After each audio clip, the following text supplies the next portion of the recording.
Hello, नमस्कार, स्वागत है आपका फिर से हमारे यूट्यूब चैनल पे। आज की इस वीडियो पे हम के बारे में तो ध्यान से सुनिएगा इस चैप्टर के बारे में। और अगर आप पहली बार हमारे चैनल पे आए हैं तो सब्सक्राइब करें, इस वीडियो को लाइक करें और ज़्यादा से ज़्यादा इस वीडियो को शेयर करें। चैप्टर 1 मयंक एक रक्षक या चोर। एक सुनसान रास्ते में एक खूबसूरत लड़की जिसका शरीर बहुत आकर्षक था, उसके कपड़े अस्त व्यस्त और जगह जगह से फटे हुए थे। उसने बहुत से गहने भी पहने हुए थे जिससे पता चलता है कि वो कोई अमीर परिवार से है। वह तेजी से भाग रही थी जैसे कोई उसके पीछे कोई पड़ा हो। उससे थोड़ी दूर 3-4 लोग अपने हाथों में पिस्तौल लेकर उसका पीछा कर रहे थे। एक बोलता है, पकड़ो उसे, वो अग्रवाल इंडस्ट्री के मालिक अनिल अग्रवाल की बेटी है। वह बहुत अमीर परिवार की लड़की है। उसे बंदी बनाकर हम उसके घर वालों से अच्छी रकम ले सकते हैं और जब तक उसके फिरौती के पैसे नहीं मिल जाते तब तक हमारे बॉस की रात रंगीन हो जाएगी। और फिर वो अपने बॉस की तरफ देखता है तो उसका बॉस बोलता है, ठीक है, जल्दी पकड़ो उसे, जो भी उसे पकड़ेगा मेरी रात रंगीन करने के बाद में उसकी रात भी रंगीन करवा दूंगा। अब ये सुनकर तो सभी के मुंह से लार टपकने लगी। अब वो जल्दी से उस लड़की को पकड़ना चाहते थे। वहीं वो लड़की मन में सोचती है, भगवान, मैंने तो हमेशा आपकी पूजा की है और जैसा कि श्रीमान रक्षक कहते हैं कि कभी गरीबों को नहीं सतना चाहिए बल्कि उनकी मदद करनी चाहिए, मैंने तो कभी नहीं गरीबों और निसहायों को परेशान नहीं किया। तब भी रक्षक मेरी मदद करने क्यों नहीं आ रहे? तो भैया, ये हमारे हीरो की ही बात कर रही थी। अभी वह यह सब कह रही थी कि एक कमरे एक 21-22 साल का लड़का जो कि अभी महादेव की शिवलिंग के पास बैठा साधना कर रहा था, उसकी आंखें अचानक खुल जाती है और वो अपना मुंह बनाते हुए बोलता है, एक और अबला नारी पर अत्याचार, ये लोग कभी नहीं सुधरेंगे। मैंने लोगों को कितनी चेतावनी दी कि किसी गरीब और नारी पर अत्याचार नहीं करना, फिर भी लोग नहीं सुधरते। अब लगता है महादेव एक और खून करना पड़ेगा। लेकिन आज यदि कोई अमीर लड़की मिली तो मेरी तो चांदी चांदी हो जाएगी और हो सकता है कि वो मेरी प्रेमिका भी बन जाए।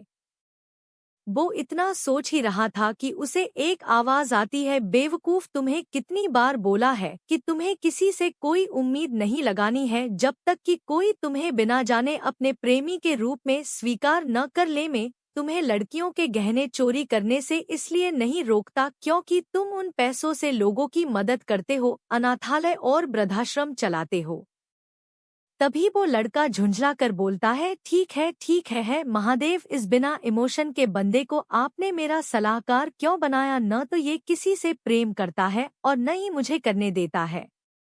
तभी वो लड़का वहां से गायब हो गया। वहीं दूसरी ओर सभी लोगों ने उस लड़की को एक सुनसान जगह पर घेर लिया और उसके कपड़े जो थोड़े फटे थे उन्हें वो पूरे फाड़ देते हैं। अब वो लड़की के शरीर पर केवल अंगवस्त्र और उसके गहने थे। तभी एक आदमी बोलता है, बॉस, इसके गहने ही 3-4 करोड़ के होंगे। तभी उसका बॉस बोलता है, बेवकूफ, उसके गहने छोड़, जरा उसका शरीर देख, कितना दूध की तरह सफेद है और इसकी त्वचा माखन की तरह मुलायम। आज की रात तो मजा ही आ जाएगा। तभी दूसरा आदमी बोलता है, बॉस, हमें मत भूलना। तभी बॉस बोलता है, ठीक है, एक काम करो, इसके सारे गहने बेच कर आओ जब तक मैं इसका स्वाद चखता हूँ। ऐसा कहते हुए वो उस लड़की को ऊपर से नीचे तक देखता है। उस लड़की के गोल गोल बक्श उसके अंगवस्त्र से बाहर निकलने का कर रहे थे। उसकी गोरी और लंबी टांगे, उसकी पतली कमर, उसके आधे से ज्यादा अपने अंगवस्त्र से बाहर निकलते गोरे और आकर्षक निधमब उसके पतले गुलाबी होठ जो कि अभी डर के मारे थरथरा रहे थे, उसकी आंखों से आंसू निकल रहे थे। फिलहाल उसे देखकर उनके बॉस को तो सब्र ही नहीं हो रहा था। तभी एक आदमी बोलता है, पर बॉस, गहने बेचने में तो 2-3 दिन लग जाएंगे। तो वह बोलता है, तुम्हें क्या लगता है कि इस लड़की से मेरा जी इतनी जल्दी भर जाएगा? उसे पता था कि उस लड़की के शरीर को देखकर उनसे भी रहा नहीं जा रहा है। तो वो बोलता है, ठीक है, तुम जल्दी आ जाना, तुम्हारे आने के बाद जब तक इसके पैसे नहीं मिल जाते जब तक तुम एंजॉय करना। यह सुनकर एक आदमी कहता है, बॉस, जल्दी कीजिए, कहीं रक्षक नहीं आ जाए। जिसे सुनकर वो जल्दी से उस लड़की के गहने उतारने के लिए आगे बढ़ा ही था कि एक बहुत आकर्षक आवाज आती है, जिसे सुनकर अब तक उस लड़की ने अपनी आंखें बंद कर रखी थी वो खुशी से अपनी आंखें खोल देती है और उन गुंडों का तो बुरा हाल हो जाता है। भी आवाज कहती है, चलो अब बहुत हुआ रिकॉर्डिंग, अब एक्शन की बारी। ऐसा बोलकर एक नकाबपोश लड़का अंधेरे से बाहर आता है। उसका शरीर गठीला था, उसने मास्क पहना था, तब भी वह काफी आकर्षक लग रहा था। उसके काले कोट पर एक कैमरा भी लगा हुआ था। वो लड़का बाहर आकर अपने हाथ से इशारा करता है और सभी गुंडों के शरीर में बड़े बड़े किले घुसकर उन्हें पीछे खंडहर के दीवालों पर चिपका देती है। फिर वो लड़का अपने पास से वह रिकॉर्डिंग निकालकर बाहर निकलता है और वहीं लटका देता है और उसके नीचे लिख देता है, सच जानना है तो इसे देखे। फिर वह पलटता है और उस लड़की को नए कपड़े अपनी स्टोरेज रिंग से निकाल कर दे देता है। पहले तो वो लड़की उस नकाबपोश को हवा में से कपड़े निकलते देख चौंक जाती ही, फिर उसे याद आता है कि वो श्रीमान रक्षक है, वो कुछ भी कर सकते हैं, उनके आगे तो पूरी दुनिया हार जाए। वो लड़की उस ड्रेस को पहन लेती है। तभी वो लड़का यानी कि हमारा हीरो मयंक अपना काम स्टार्ट करता है। वो उस लड़की के करीब जाता है और बेहोश होने की एक्टिंग करता है, पर गलती से उसका पैर फिसल जाता है और वह उस लड़की को लेकर नीचे गिर जाता है। वो लड़की के ऊपर था, दरअसल ये उसकी एक्टिंग का पार्ट था। नीचे गिरते समय उसका मास्क उस लड़की के हाथों से निकल गया था। मास्क निकलते ही उसके काले कपड़े भी हट जाते हैं, क्योंकि वो मास्क एक जादुई मास्क था जिसके लगाने से इंसान की वेशभूषा बदल जाती थी। पर मयंक का ध्यान इस बात पर नहीं गया। उसके दोनों हाथ उस लड़की के बक्ष पर थे और उसके होठ उस लड़की के मुलायम गुलाबी होठों के ऊपर थे। वो लड़की जैसे ही मयंक को देखती ही रह जाती है। मयंक इस समय केवल अपनी धोती पर ही था। उसका मजबूत शरीर, उसके बाइसेप, सिक्स पैक, उसका आकर्षक और हैंडसम चेहरा उस लड़की के सामने था। वो तो बस उसमें खो जाता है। वैसे तो मयंक की उम्र करीब 30 से 35 साल की होगी, पर अभी भी 21 से 22 साल का लगता था। ये सब उसकी साधना के कारण था। मयंक एक बार तो उस लड़की की खूबसूरती में खो सा जाता है, पर तभी एक आवाज आती है, हमें यहाँ ज्यादा देर नहीं रुकना चाहिए। मयंक होश में आता है और जल्दी से उस लड़की को पेशेंटली किस करने लगता है। उस लड़की को तो जैसे स्वर्ग मिल गया था, उसे इससे खुशी मिल रही थी। लेकिन मयंक ने किस करते हुए उसके सारे गहने उतार कर अपनी स्टोरेज रिंग में रख लिए और वहां से गायब हो गया, क्योंकि उसका चेहरा शर्म से लाल हो गया था। उसने मन में सोचा, मैंने आज तक जितनी भी लड़कियों को लुटा, मतलब उनसे मदद मांगी, तब मैं ऐसी परिस्थिति में नहीं पड़ा था। और वो थोड़ी देर पहले हुए कांड को सोचकर उसका चेहरा और लाल हो जाता है। तभी एक आवाज आती है, लगता है तुम्हें प्यार हो गया है। ये आवाज सुनकर मयंक को और शर्म आने लगती है। तभी वो आवाज बोलती है, तुम कपड़े नहीं पहने पूरे। उसकी ये बात सुनकर मयंक खुद को देखता है और वो अपने सिर पे हाथ मारता है। उसे ऐसा लगता है कि जमीन फट जाए और वो उसमें समा जाए। भला कोई अपनी होने वाली प्रेमिका के सामने पहली ही बार में अर्धनग्न अवस्था में कैसे जा सकता है। यही सोचते हुए वो अपने घर में आकर साधना करने लगता है। वहीं दूसरी तरफ मयंक इस बात से अनजान था कि उस लड़की ने अपनी सेफ्टी के लिए और सबूत के लिए एक हिडन कैमरा ऑन कर लिया था, जिसमें उन गुंडों से लेकर मयंक का आना, उसका भेष बदलना, किस करना सब था। पर वो उसके गहने चोरी करते हुए नहीं था, क्योंकि किस करते समय मयंक की चेस्ट उसकी चेस्ट के ऊपर थी। तो क्या होगा आगे? मयंक इतने दिनों से सामान्य रहकर सबकी मदद करता था, तो क्या उसका पर्दाफाश हो जाएगा? Chapter 2, viral video. जैसा कि पिछले एपिसोड में हमने देखा कि कैसे मयंक उस लड़की की जान बचाता और उस लड़की के गहने लेते समय बेहोश होने की एक्टिंग करते समय गलती से पैर फिसलने के कारण उसके ऊपर गिर जाता है। उसका मास्क निकल जाने के कारण मयंक का अर्धनग्न शरीर देखकर वो लड़की तो बस मयंक में ही डूब जाती है। वही यही हाल मयंक का भी था, क्योंकि उसके होठ उस लड़की के होठों से जा मिले थे, इसलिए वह वहां से जल्दी चला जाता है। लेकिन उसे पता नहीं था कि वो लड़की के कैमरा में आ गया है। अब आगे मयंक के जाने के कुछ देर बाद उस लड़की जैसे होश में आती है और वह फिर सोचती है कि श्रीमान रक्षक तो बहुत ज्यादा सुंदर है। तभी उस लड़की को मयंक का उसके ऊपर गिरना और उसका किस करना याद आता है, जिससे उसके गल लाल हो जाते हैं और वो फिर से मयंक के ख्यालों में खो जाती है। उसे अभी भी उसका स्पर्श याद था, उसकी मस्क्यूलर बॉडी जिससे उसके गाल और लाल हो जाते हैं। तभी उसे कुछ याद आता है। फिर वह अपने कैमरा से मोबाइल कनेक्ट करती है और वो वीडियो देखने लगती है। तब इसे दिखता है कि रक्षक की तबीयत खराब है, इसलिए वह जल्द से जल्द उसका पता लगाकर उसका इलाज करवाना चाहती थी। लेकिन वो इस वक्त इतनी एक्साइटेड हो जाती है कि वो अपनी सहेलियों को दिखने के लिए सभी को टैग करके उसे सोशल मीडिया पर अपलोड कर देती है। तभी उसे भान होता है को उसने कितनी बड़ी गलती कर दी है, क्योंकि श्रीमान रक्षक इतने सालों से लोगों की मदद कर रहे थे लेकिन उनकी पहचान किसी को पता नहीं चल पाई थी। परंतु अब तो बहुत देर हो चुकी थी, क्योंकि वीडियो अपलोड होते ही उसका मोबाइल बंद हो गया था। उसने बहुत बड़ी गड़बड़ कर दी थी, इसलिए वो अपने पापा से मदद लेकर उन्हें ढूंढकर उसकी सुरक्षा सुनिश्चित करना चाहती थी। उसे पता था कि ये लोग उनका कुछ नहीं बिगड़ पाएंगे, लेकिन धोखे से तो किसी देवता को भी मर सकते हैं। उसे उसकी इतनी चिंता इसलिए हो रही थी क्योंकि वो भी मयंक को पसंद करने लगी थी।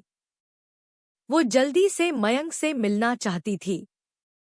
वही सभी से अनजान मयंक सारे गहने बेचकर, जो कि 4.26 करोड़ के हुए थे, इससे वो बहुत खुश होता है और वो सारे पैसे अपने मैनेजर को दे देता है और उसका मैनेजर सारे पैसे सभी अनाथालय में बराबर बांट देता है। और वह मयंक से कहता है, श्रीमान रक्षक, इससे तो अगले 20 सालों तक पैसों की जरूरत नहीं पड़ेगी। ये सुनकर मयंक और भी ज्यादा खुश हो जाता है। इसके बाद वो मैनेजर चला जाता है। वही दूसरी ओर वो लड़की सोनम अपने घर जाती है। उसे इस समय आते देखकर उसकी माँ उससे पूछती है कि वो रात भर जो भी हुआ वो सभी अपनी माँ को बता देती है। उसकी माँ उससे पूछती है, क्या सच में तुमने श्रीमान रक्षक को देखा है? तो सोनम बोलती है, हाँ माँ, और वो बीमार भी थे क्योंकि वो बेहोश होकर गिर गए थे। तभी उसकी माँ का ध्यान उस पे जाता है। वो बोलती है, बेटा, तुम्हारा हीरो का हार और डायमंड के झुमके और तुम्हारी कमरबंद और अंगूठियाँ कहाँ है? तभी सोनम याद करने की कोशिश करती है पर कुछ याद नहीं आता। वो बोलती है, माँ आप ये छोड़ो, मैं आपको उनकी वीडियो दिखाती हूँ ताकि हम उनके पास पहुँचकर उनका इलाज करवा सके।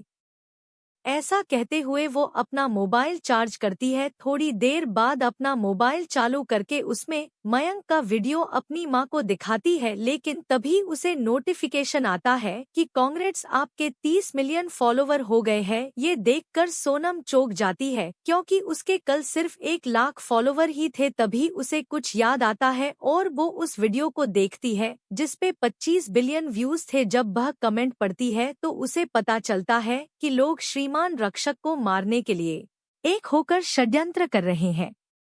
वो अपने माँ पापा को वह वीडियो दिखाती है तो उसके पापा बोलते हैं, ये तो हमारी कंपनी में एक एम्प्लॉय है। जिसे सुनकर सोनम कहती है, पापा जल्दी से चलो, उनकी जान खतरे में है और तो उनकी स्वास्थ्य भी खराब है। तो क्या होगा आगे? क्या लोग सच में षड्यंत्र करके उसे मर डालेंगे? चैप्टर 3, षड्यंत्र और भगवान शिव का आशीर्वाद। जैसा कि पिछले एपिसोड में हमने देखा कि मयंक का वीडियो वायरल हो गया था और सोनम को ये भी पता चलता है कि वो उसके पापा की कंपनी में काम करता है। अब आगे सोनम को तो ये समझ नहीं आ रहा था कि मयंक इतना शक्तिशाली होकर भी आम इंसानों की तरह ही जीवन जीते हैं। तभी उसे एहसास होता है कि शायद वो अपनी पहचान छुपाने के लिए ये सब कर रहे हैं।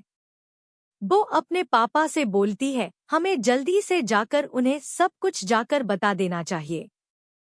लेकिन उसके पापा कहते हैं कि अभी तो सभी की छुट्टी हो चुकी है और मुझे तो उसका घर भी पता नहीं है।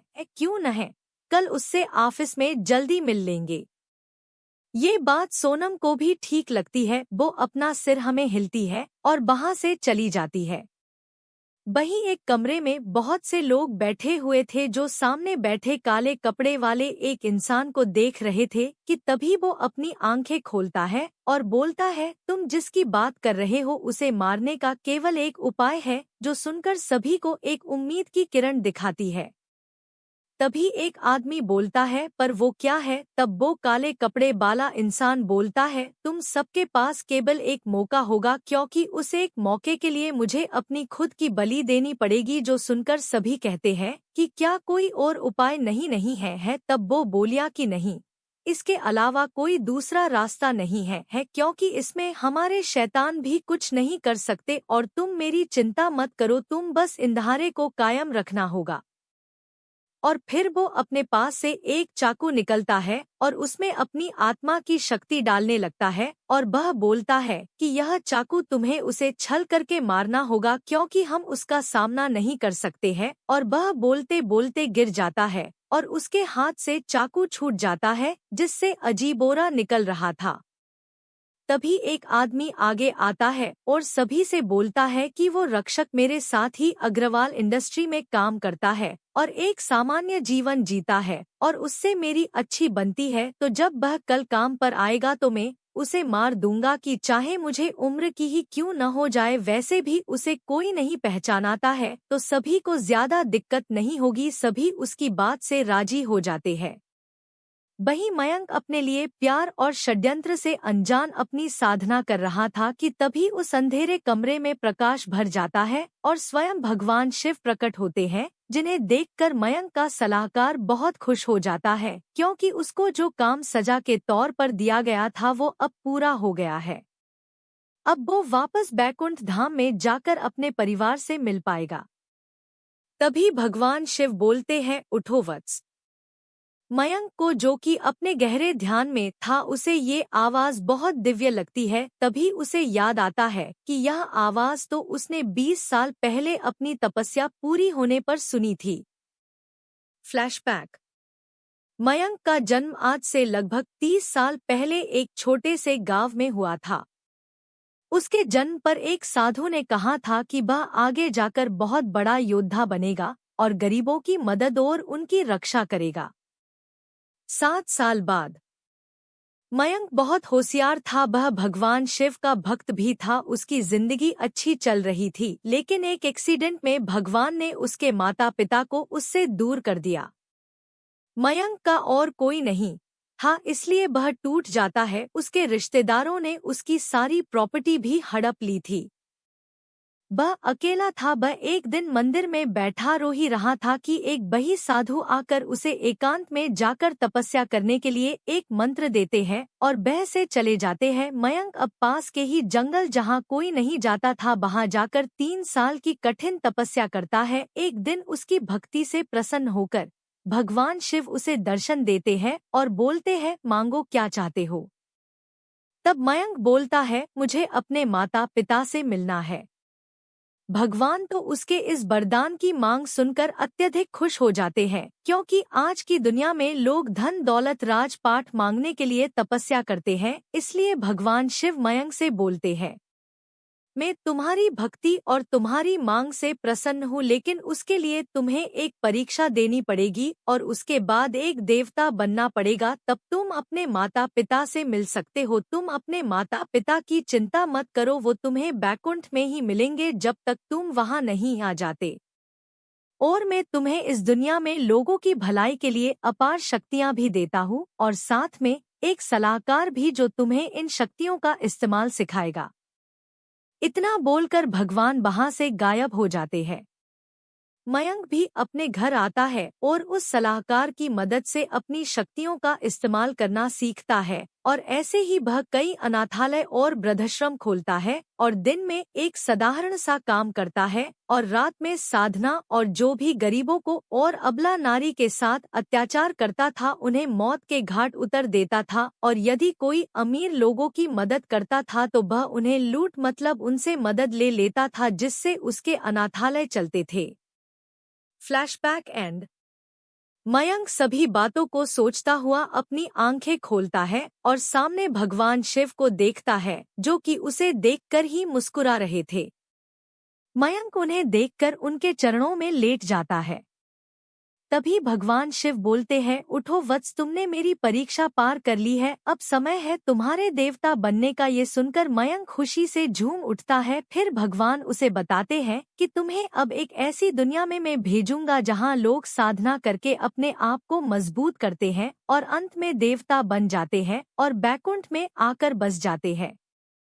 मेरा तुम्हें वहां भेजने के पीछे एक मकसद है, क्योंकि वह पिछले 10,000 सालों से कोई भी देवता नहीं बन पाया, क्योंकि वहां की ब्लडलाइन अशुद्ध हो गई है। और अगर मैं चाहूँ तो तुम्हें अभी बैकुंठ ले जा सकता हूँ, लेकिन ये नियम के विरुद्ध हो जाएगा, क्योंकि कोई भी अपने शरीर के साथ बैकुंठ तभी जा सकता है जब वह खुद के दम पर देवता बना हो। यह सुनकर मयंक कहता है कि प्रभु, आप जो भी फैसला लेंगे मुझे उससे कोई आपत्ति नहीं है, क्योंकि मेरी आत्मा तो आपका ही अंश है। मयंक की बात सुनकर भगवान शिव और ज्यादा खुश हो जाते हैं और बोलते हैं, मुझे तुमसे यही आशा थी। तभी मयंक बोलता है, परंतु के दूसरे ग्रह पर जाऊंगा कैसे?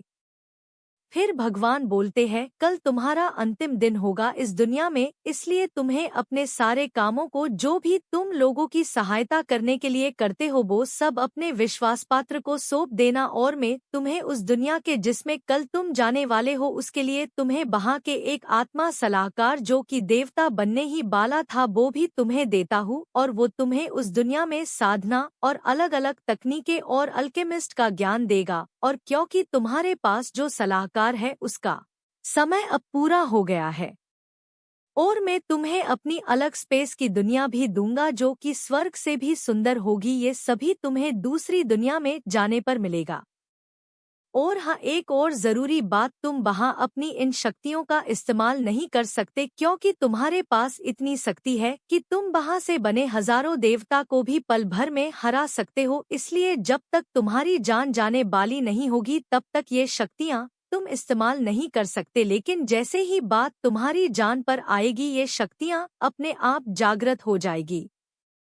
मयंक ये बात सुनकर अपना सर हाँ में हिलाता है। उसे तो इस बात से खुशी थी कि उसने परीक्षा पास कर ली है और अब उसे एक देवता बनना है। फिर मयंक बोलता है, प्रभु, एक सवाल था कि मेरी कल मृत्यु कैसे होगी और क्या मैं उस लोक से वापस इस लोक में आ सकता हूँ? तब भगवान शिव बोलते हैं, वो तो तुम्हें कल पता चल जाएगा। और है रही बात इस लोक की, तो तुम जैसे ही उस लोक में जाओगे तुम्हारी यादाश्त चली जाएगी और सिर्फ तुम्हें इतना याद रहेगा कि तुम्हारा नाम मयंक है और तुम्हें किसी उद्देश्य से जल्द ही देवता बनना है, और बाकी पहचान तो तुम्हें उस लोक में जिसके शरीर में डाला जाएगा उसकी अपनानी है। इतना बोलकर भगवान शिव अंतर्ध्यान हो जाते हैं। चैप्टर 4, मयंक की बसीयत। तो जैसा कि पिछले एपिसोड में हमने देखा कि कैसे जो भी बुरे काम करते थे वो सभी लोग मयंक को मारने के लिए एक तांत्रिक के पास जाते हैं, और वह तांत्रिक अपनी जान देकर एक चाकू में सारी शक्तियां भर देता है। और भगवान शिव मयंक को दूसरी दुनिया में जाना और वहां के लिए एक मास्टर को भी देने का वादा करते हैं और उसे एक स्पेस की दुनिया भी देते हैं, और फिर अंतर्ध्यान हो जाते हैं। अब आगे भगवान शिव के अंतर्ध्यान होने के बाद मयंक सोनम के बारे में सोचता है कि उसे सोनम से कल ही तो प्यार हुआ था और कल ही वो इस लोक से चला जाएगा। मयंक को उसके सलाहकार की भी याद आती है जो कि इन मामलों से उसे दूर रखता था। मयंक मन मन में सोचता है, वो भले ही कैसे भी हो वो उसके साथ 20 सालों से थे, इसलिए मयंक को उनके जाने से बुरा भी लगता है, लेकिन फिर भी उसे खुशी थी कि वो अपने अगले पड़ाव की ओर जाने वाला है। और उसे कब नींद आ जाती है पता नहीं चलता है। अगली सुबह सोनम उठते से ही अपने पापा के पास जाती है और बोलती है, मैंने जो गलती की है शायद से उन्हें उनकी जान का खतरा हो गया है, इसलिए मैं आज उनसे ऑफिशियली माफी मांगूंगी। तभी अनिल अग्रवाल कहते हैं, ठीक है, तुम मेरे ऑफिस के प्राइवेट रूम में जाकर कुछ तैयारी करो, मैं उन्हें वहीं पर भेज दूंगा। सोनम कहती, ठीक है, पर उन्हें पहले पता नहीं चलना चाहिए कि हम उनका सच जानते हैं। उसके पापा अपना सिर हाँ में हिलते हैं और नाश्ता करके ऑफिस चले जाते हैं, और सोनम भी कुछ सरप्राइज सोचकर वह भी ऑफिस चली जाती है। वहीं वो लोग उस चाकू को लेकर सभी कंपनी में आ जाते हैं और रोजाना की तरह अपने अपने काम में लग जाते हैं। उन्हें देखकर ऐसा कहीं नहीं लग रहा था कि वो आज किसी की हत्या करने वाले हैं। वहीं मयंक के घर में बो भी उठ जाता है। उसे पता था कि आज उसका इस लोक में आखिरी दिन है, इसलिए वो सुबह जल्दी उठकर अपने सबसे महंगे कपड़े पहनता है और अच्छे से तैयार होकर अपने करीब 150 अनाथालय और 135 वृद्धाश्रम और 52 पशुपालन के फार्म हाउस पे जाकर सभी से मिलता है। फिर वह वकील के घर जाकर अपनी सारी बसीहत जो लगभग 4000 करोड़ की थी सभी को लेता है और वहां से गायब होकर अपनी कंपनी के बाहर आ जाता है। वो बस यही सोच रहा था कि उसके मरने से पहले अपनी सारी बसीहत किसी ईमानदार इंसान के नाम पर कर दे ताकि गरीब लोगों को कोई दिक्कत न हो। ऐसे सोचते हुए वो अंदर चला जाता है। उसे अंदर आते देख अनिल अग्रवाल को खुशी हुई, जबकि उसे मारने वालों के चेहरे पर एक डेविल मुस्कान आ जाती है। इन सब से अनजान मयंक अंदर जाता है और अपना काम करने लगता है, पर आज सभी उसे आज आश्चर्य और सम्मान की नजरों से देख रहे थे। उन लोगों का मन तो उनके साथ एक सेल्फी और उनसे ऑटोग्राफ लेने को हो रहा था, लेकिन उनके बॉस ने उन्हें पहले ही सबको चुप रहने का बोल दिया था। तभी वहां पर अनिल जी आते हैं और बोलते, श्री मतलब मिस्टर मयंक, आपको इस कंपनी की नई सीईओ अपने ऑफिस में बुला रही है। मयंक ने आते ही सभी के मन पढ़ लिए थे और उसे भी पता चल चुका था कि कल रात जिसकी जान बचाई थी वो ही यह की नई सीईओ है और उसने ही उसका वीडियो सोशल मीडिया पर अपलोड किया था। परंतु वह कुछ नहीं बोलता है और वो अनिल जी के पीछे चलने लगता है, लेकिन जैसे ही वो आगे जाता है उसे 2-3 लोगों के मन नहीं पड़ पा रहा है, परंतु उसे इस बात से आश्चर्य होता है कि कल तो वो इन लोगों के मन पड़ सकता था, पर आज क्या हुआ। ऐसे ही सोचते हुए वो प्राइवेट रूम के बाहर आ जाता है। तभी अनिल जी कहते हैं, अंदर चले जाओ, सोनम अंदर ही है। मयंक जैसे ही अंदर जाने के लिए दरवाजा खोलता है, एक मदहोश करने वाली सुगंध उसकी नाक में जाती है, जिससे उसका काबू अपने आप से हटते जा रहा था, लेकिन फिर भी वो खुद को संभालता है और कमरे के अंदर जाता है तो देखता है कि कमरा पूरा लाल रंग के फूलों से सजा हुआ है और बहुत सी मोमबत्तियां जल रही थी और भीनी भीनी मदहोश करने वाली खुशबू पूरे कमरे में फैली हुई थी। वो कमरे के और अंदर जाता है तो देखता है कि एक टेबल कमरे के बीच में रखा हुआ था, उस पर लजीज लजीज खाना रखा हुआ था जो कि अभी ढका हुआ था। तभी उसके सामने सोनम आ जाती है। सोनम ने एक रेड कलर की साड़ी पहनी हुई थी जो कि बहुत पतली थी और उसका ब्लाउज भी डीप नेक का था, जिसमें से उसका गोरा बदन झलक रहा था, उसकी पतली कमर और उसके गोल गोल और बड़े बड़े बक्श और उसकी लंबी गोरी टांगे दिख रही थी। उसके शरीर से भीनी भीनी इत्र की खुशबू आ रही थी, जिससे मयंक का कंट्रोल उस पर से हट रहा था, लेकिन वो अपने आप को संभालता है और सोनम को ऊपर से नीचे देखता रहता है।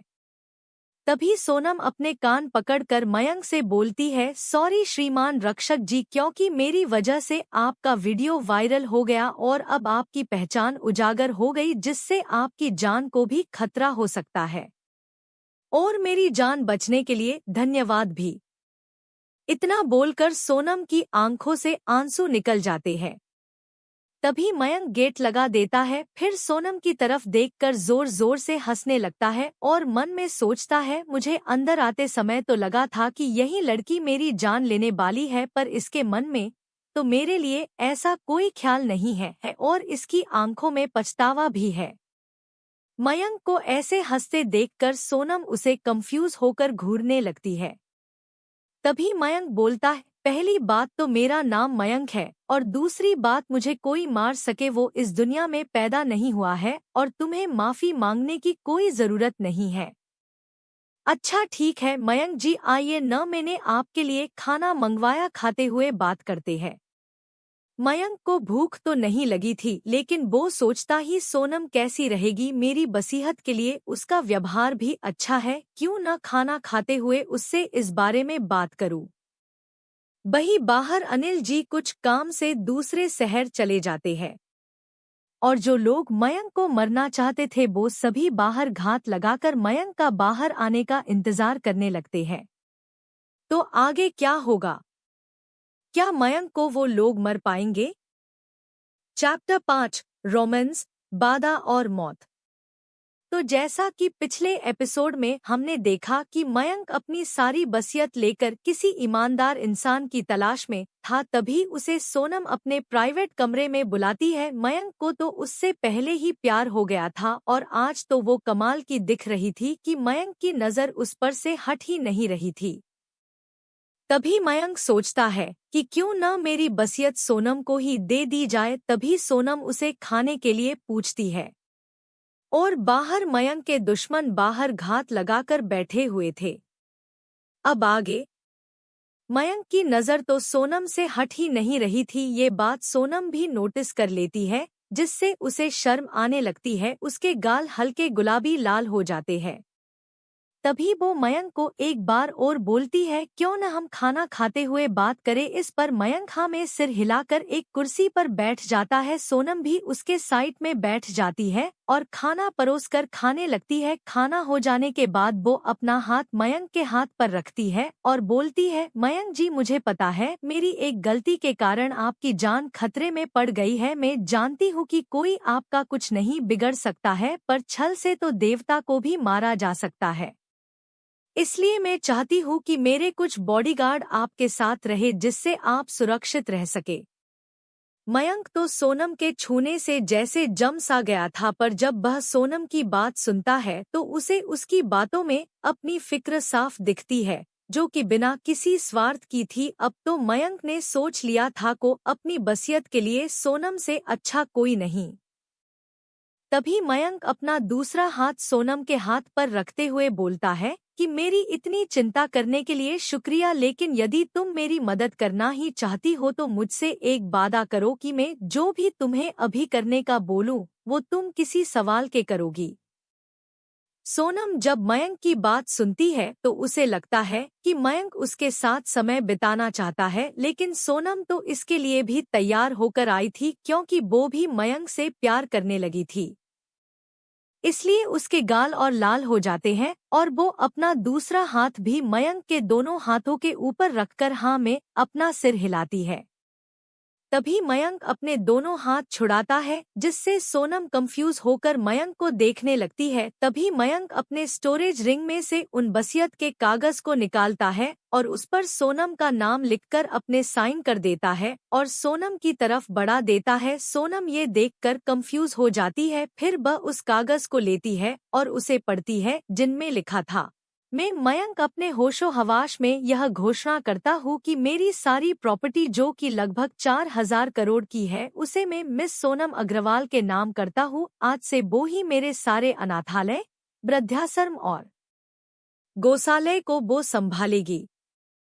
मयंक ये सब पढ़कर सोनम हैरान हो जाती है और वो मयंक को देखकर पूछती है, ये क्या किया आपने, मुझे आपकी प्रॉपर्टी नहीं चाहिए। तभी मयंक उसके मुंह पर हाथ रखकर बोलता है, अभी तुमने मुझे वादा दिया है और मैं चाहता हूँ कि कल से मेरे बाद इन सब का ख्याल तुम रखो। सोनम, पर कल से आप कहाँ जाने वाले हैं? मयंक बोला, क्योंकि आज मेरा आखिरी दिन है, क्योंकि शाम तक मेरी हत्या हो जाएगी या मेरी मृत्यु हो जाएगी, इसलिए तुम मुझसे वादा करो कि तुम मेरे बाद इन सब का ख्याल रखेगी। इतना सुनते ही सोनम जोर जोर से रोने लगी। उसकी आंखों से आंसू की धारा लग गई और वह रोते हुए बोलती है, काश आप मेरी मदद के लिए आए ही न होते और न ही मैं आपकी वीडियो बनाती और न ही उसे सोशल मीडिया पर डालती और न ही आप पर ये मुसीबत आती। ऐसा कहते हुए वो जोर जोर से रोने लगी। मयंक समझ गया कि सोनम खुद को दोषी समझ रही है, इसलिए वो सोनम के करीब जाता है। वो आज तक किसी भी लड़की के इतने करीब कभी नहीं गया था, इसलिए उसके दिल की धड़कन बहुत तेज हो गई थी, लेकिन वो खुद को संभालते हुए सोनम के चेहरे को अपने हाथों में लेकर उसके आंसू पूछता है। मयंक सोनम के चेहरे को इतनी करीब से देखकर उसका कंट्रोल खोने लगा था। सोनम का चेहरा बहुत क्यूट था, धनुष जैसी भौहें, बड़ी बड़ी आंखें, छोटी सी नाक, पतले गुलाबी होंठ। फिर मयंक बोलता है, सोनम चुप हो जाओ, इसमें तुम्हारी कोई गलती नहीं है। ये सब तो एक दिन होना ही था, इसमें तुम अपने आप को दोषी मत मानो। जब सोनम सुनती है कि मयंक उसे दोषी नहीं मान रहा है तो वो अपनी आंखें खोलकर मयंक के चेहरे को देखती है, जो कि उसके बहुत करीब था। सोनम तो जैसे उसके चेहरे में खो गई, यही हाल मयंक का भी था। वो भी अब कंट्रोल नहीं कर पाता है और अपने गर्म होठ सोनम के होठों पर रख देता है। इससे सोनम को कोई दिक्कत नहीं होती है, बल्कि वो तो खुद मयंक के सर के पीछे हाथ रखकर उसे वाइल्डली किस करने लगती है। लगभग 20 मिनट के बाद दोनों को सांस लेने में दिक्कत होने लगती है। तब वो अलग होते हैं कि तभी सोनम मयंक को पीछे बेड पर धक्का दे देती है और उसके ऊपर आकर उसे और ज्यादा वाइल्डली किस करने लगती है और वो मयंक का शर्ट और पैंट उतार देती है और उसके सीने पर भी किस करने लगती है। अब तो मयंक से भी नहीं रहा जाता है और वो भी सोनम को पलटकर उसके ऊपर आ जाता है और उसे किस करने लगता है और उसके दोनों हाथ सोनम के शरीर पर चल रहे थे और उसके शरीर को सहला रहे थे। मयंक किस करते करते उसकी साड़ी उतार फेंकता है, फिर उसका ब्लाउज की डोरी खोलता है और उसकी पीठ को चूमने लगता है, जिससे सोनम की सिसकियां निकलने लगती है, जिससे मयंक और ज्यादा मदहोश हो जाता है। फिर वो सोनम को पलटता है और उसके ब्लाउज को अलग कर देता है। अब सोनम और मयंक दोनों ही अंडरगारमेंट में थे। फिर मयंक सोनम की गर्दन पे चूमते हुए उसके वक्षों को दबाने लगता है, जिससे सोनम की सांसें और तेज हो जाती है और उसकी सिसकियां और तेज हो जाती है। सोनम से तो अब रहा ही नहीं जा रहा था, लेकिन मयंक तो अभी भी सोनम को चूमे जा रहा था। फिर मयंक सोनम की ब्रा को भी निकाल देता है, जिससे अब उसके गोल गोल बक्श उसके सामने थे। वो अब पागलों की तरह उन्हें चूमने लगा, जिससे सोनम अपने हाथों में मयंक के बाल कसकर पकड़ लेती है और उसके सिर ऊपर नीचे करने लगती है। वही मयंक वो एक को चूमता तो दूसरे को अपने हाथ से मसलता और उसका दूसरा हाथ तो उसके निधम को सहला रहे थे। उसने उसी हाथ से उसकी पेंटी भी उतार दी अब और उसकी योनि पर हाथ फेरने लगा, जिससे सोनम तो अब पूरी तरह से मदहोश और बेकाबू हो गई थी। लेकिन मयंक अभी भी नहीं रुकता, वो एक बार फिर से सोनम के पूरे शरीर को चूमने लगता है। उसने उसके पूरे शरीर पर लव बाइट के निशान बना दिए थे, ज्यादातर निशान उसके वक्षों पर थे। अब तो सोनम की हद पर हो गई थी, वो अब मयंक के ऊपर आ जाती है और उसके गारमेंट्स उतार कर उसके पूरे शरीर को चूमने लगती है। फिर उसकी नज़र मयंक के लिंग पर जाती है, जो कि उसकी योनि में जाने के लिए बेताब था और ये बात सोनम भी समझ जाती है। वो तुरंत ही मयंक के लिंग को अपने मुंह में लेकर उसका रसपान करने लगती है, जिससे मयंक की आहें निकलने लगती है। करीब 10 मिनट तक रसपान करने के बाद मयंक से अब रहा नहीं जाता और वो सोनम को पलटकर उसके होठों पर अपने होठ रखकर उसकी योनि में अपने लिंग को प्रवेश करा देता है, जिससे सोनम की चीख निकल जाती है। लेकिन मयंक रुकता नहीं है, वो थोड़ी देर तक धीरे धीरे करता है, फिर तेजी से संभोग करने लगता है, जिससे उस कमरे में सोनम की चीखें और मयंक की गर्म सांसों की आवाज सुनाई देती है। करीब 6 घंटे बाद उस कमरे में आवाज आनी बंद होती है। अब मयंक कोई साधारण इंसान तो था नहीं, उसे तो इससे कोई फर्क नहीं पड़ा, लेकिन सोनम की बहुत बुरी हालत हो गई। उससे तो अब खड़े भी नहीं हो पा रहा था। उसकी हालत को देखकर मयंक उसे एक गोली देता है, जिसे सोनम खा लेती है, जिससे उसकी थकान दूर हो जाती है और उसके घाव अधिकतर भर गए थे। इसलिए वो जल्दी से उठाकर मयंक के पास जाती है और उसके होठों पर अपने होठ रख देती है। अभी मयंक उठा ही था तो उसने अभी कुछ नहीं पहना था और नहीं सोनम ने कुछ पहना हुआ था, इसलिए मयंक का एक हाथ सोनम की कमर पर और दूसरे हाथ से वो उसके बक्श को सहला रहा था। वो उसे ऐसे ही बाथरूम में जाते हैं तो मयंक एक बार और सोनम की योनि को सहलाने लगता है, जिससे सोनम समझ जाती है कि मयंक एक बार और संभोग करना चाहता है। तभी मयंक एक बार फिर किस करते हुए अपने लिंग को सोनम की योनि में प्रवेश करा देता है, जिससे सोनम की चीख निकल जाती है। फिर 2 घंटों तक बाथरूम से चीखें सुनाई देती है, जिसके बाद मयंक और सोनम बिना कपड़ों के बाथरूम से नहाकर निकलते हैं। इस वक्त भी सोनम मयंक की गोद में ही थी। वो दोनों बाहर आकर अपने अपने कपड़े पहनते हैं। मयंक बेड पर देखता है जिस पर खून लगा हुआ था। अब तक शाम हो गई थी। मयंक के दुश्मन अभी भी घात लगाकर उस प्राइवेट रूम से थोड़ी दूर ही छुपे हुए थे।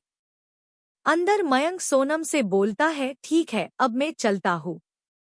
तभी सोनम आकर उससे लिपट जाती है और रोते हुए बोलती है, काश तुम मेरे पास हमेशा रह पाते। मयंक उसके सिर पे हाथ फेरता है और उसके सिर को चूम कर बाहर आ जाता है। बाहर आते ही उसे उसके साथ काम करने वाला उसका दोस्त मिलता है, पर मयंक उसका माही पद पर रहा था। वो उससे बात करते हुए आगे बढ़ ही रहे थे कि मयंक को अपने सीने में कुछ चुभता हुआ महसूस हुआ, जिससे उसकी चीख निकल गई। उसने नीचे देखा तो ये चाकू उसके दोस्त ने ही मारा था, इसलिए वो मुस्कुराते हुए बोलता है, जब ही मैं तुम्हारा मन नहीं पढ़ पा रहा था, उस बुढ़े तांत्रिक ने अपनी जान गंवाकर मेरी जान भी ले ली। मयंक को मुस्कुराते हुए देखकर वो कंफ्यूज हो जाता है, लेकिन तभी वहाँ किसी के आने की आहट पाकर वहाँ से भाग जाता है कि तभी वहाँ सोनम आ जाती है और मयंक को इस हालत में देखकर जोर जोर से रोने लगती है और मयंक का सिर अपनी गोद में रखकर उसके सिर पर हाथ फेरते हुए बोलती है, काश तुम थोड़ी देर और अंदर रुक जाते। जिस पर मयंक मुस्कुराते हुए बोलता है, यदि मैं तुम्हारे पास और थोड़ी देर रुकता तो तुम्हें दर्द झेलना पड़ता है। जिस पर सोनम बोलती है, तुम्हें अभी भी मजाक सूझ रहा है। तभी मयंक थोड़ा ऊपर उठकर सोनम को किस करने लगता है। करीब 10 मिनट बाद उससे अलग होते हुए कहता है, मेरे बाद इन गरीब लोगों और मासूम जानवरों का ख्याल रखना। और इतना बोलते हुए वो एक बार सोनम को मुस्कुराकर देखता है और बोलता है, मैं तुमसे बहुत प्यार करता हूँ, वो भी पहली मुलाकात से ही। तभी सोनम बोलती है, मैं भी, लेकिन वो आगे कुछ बोल पाती उसकी आंखों से आंसू निकल जाते हैं, क्योंकि मयंक मुस्कुराते हुए ही मृत्यु को प्राप्त हो गया था। Chapter 6 reborn. तो जैसा कि पिछले एपिसोड में हमने देखा कि मयंक मुस्कुराते हुए सोनम की गोद में अपने प्राण त्याग देता है। अब आगे मयंक की मौत के बाद सोनम उसका अंतिम संस्कार करवाती है। फिर अपने रूम में मयंक की याद में उसकी मूर्ति बनवाती है। फिर उसे मयंक की प्रॉपर्टी की याद आती है तो वो फाइल ढूंढती है जो कि उसने अपने अलमीरा में संभाल कर रखी थी। वो उस फाइल को निकालकर उसे पढ़ने लगती है। तभी उसे एक छोटा सा पैकेट मिलता है। वो उसे खोलकर देखने लगती है। उसमें उसे एक नोट मिलता है जिसमें लिखा था, यदि तुम इस पत्र को पढ़ रही हो तो इसका मतलब है मैं तुम्हारी जिंदगी से और इस दुनिया से बहुत दूर जा चुका होऊंगा। इस पैकेट में एक गोली है, इसे खाकर ध्यान लगाना, इससे मेरी शक्तियों का 10% हिस्सा तुम्हारे अंदर आ जाएगा, जिससे तुम अपनी बाकी की जिंदगी आराम से जी पाओगी। यदि भगवान ने चाहा तो हम जरूर मिलेंगे यहाँ या फिर बैकुंठ लोक में। जब तक के लिए bye and I love you so much. इतना पढ़ते ही सोनम की आंखों से आंसू निकलने लगते हैं। फिर वो जल्दी से उस पैकेट से उस गोली को निकालकर खा लेती है और ध्यान लगाने लगती है। ऐसे ही वो अपनी जिंदगी जीने लगती है और पूरी दुनिया में उसका बोलबाला था। उसे बहुत से शादी के प्रपोजल भी आते हैं, लेकिन वो सिर्फ मयंक का इंतजार करती हुई लोगों की मदद करते हुए अपनी जिंदगी काटने लगती है। वहीं दूसरी ओर पृथ्वी से बहुत दूर मार्कस ग्रह पर मयंक की अचानक नींद खुलती है तो वो अपने चारों ओर देखता है। उसके चारों ओर भयानक दिव्य जानवरों की लड़ाई हो रही थी। वो उठने की कोशिश करता है तो उसके शरीर में अचानक बहुत दर्द होने लगता है। जब वो खुद की हालत देखता है तो उसके सारे शरीर पर दिव्य जानवरों के पंजों के निशान बने हुए थे और वह बहुत बुरी तरीके से घायल था और उसका शरीर नीला पड़ा हुआ था, जिससे वह समझ जाता है कि उसे जहर दिया गया था। मयंक को बहुत दर्द हो रहा था और उसका बहुत खून बह जाने के कारण और जहर के कारण उसका शरीर काफी कमजोर हो चुका था। मयंक सोचता है कि मैं कौन हूँ और मैं यहाँ कैसे आया और ये जगह कौन सी है।